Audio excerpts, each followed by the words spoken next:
The biggest mistakes home buyers make when looking to purchase a home.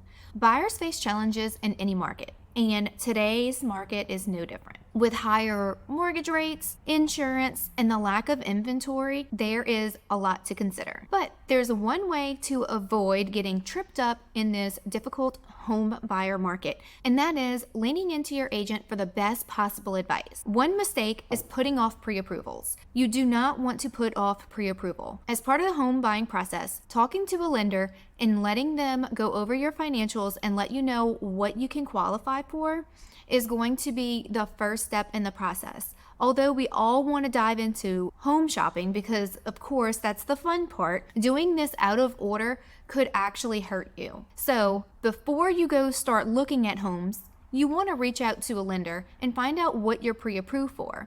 And remember, just because a lender says you're pre-approved for $300,000, that doesn't mean that you need to go buy a home for $300,000, because when lenders are looking at your debt to income, they're not looking at your lifestyle, the money that you spend for your kids to be in sports. They're not looking at your cell phone bill. They're not looking at your car insurance.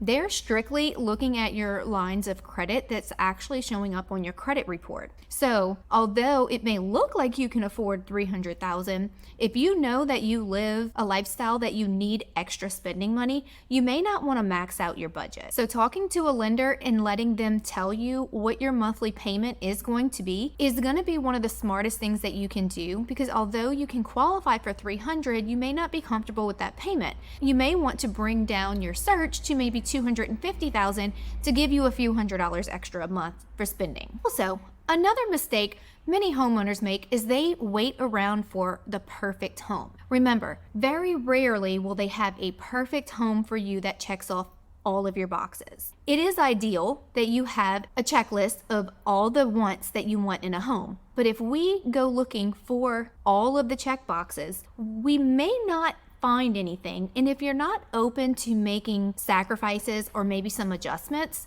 you may be searching for a long time, and it could get very difficult and stressful. Because our inventory is low, we don't have a ton of inventory to look through.